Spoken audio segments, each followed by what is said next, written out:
अपने माँ बाप का दिल ना दुखा।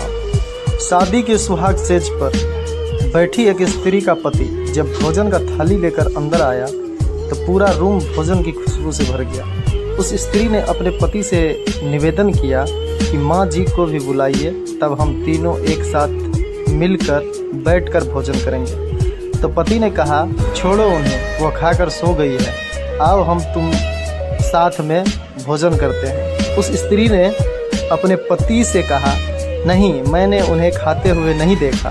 तो पति ने फिर जवाब दिया, क्यों तुम जिद कर रही हो?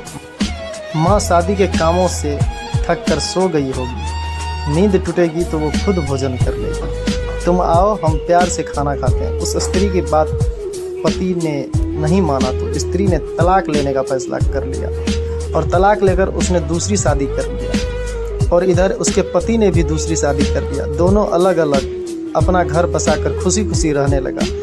इधर उस स्त्री के 2 बच्चे हुए जो बहुत ही सुशील और आज्ञाकारी थे। कई वर्ष बीत जाने के बाद एक दिन वह स्त्री अपने बच्चों के साथ घूमने गई। एक जगह तीनों माँ बेटे भोजन के लिए रुके और परोस के खाने लगे। तभी उस स्त्री की नज़र सामने एक भूखे गंदे पुरुष पर पड़ी जो इस स्त्री के भोजन और बेटे को देख रहा था।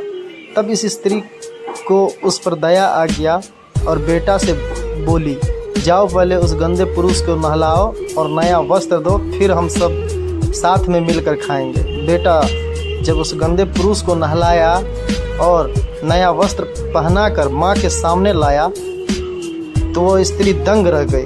वह गंदा पुरुष वही था जिससे उसने शादी के सुहाग रात को ही तलाक ले लिया था। उसने उससे पूछा कि क्या हो गया जो तुम्हारी हालत इतनी ख़राब हो गई?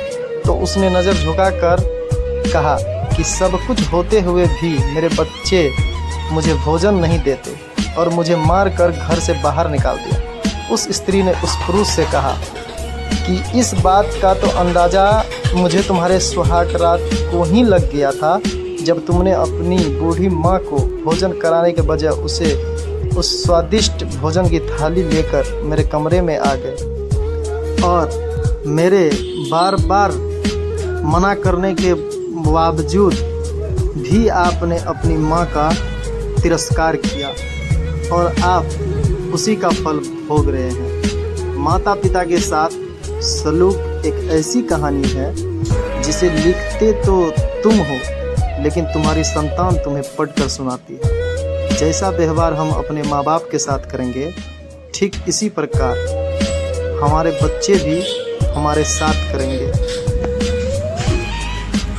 यही परंपरा है दोस्तों, याद रखना दोस्तों, माँ बाप को नाराज़ करना ईश्वर को नाराज़ करने के बराबर होता है। तो दोस्तों, अगर ये कहानी आपको पसंद आई हो तो चैनल को सब्सक्राइब करें और कमेंट करें कि ये कहानी आपको कैसा लगा।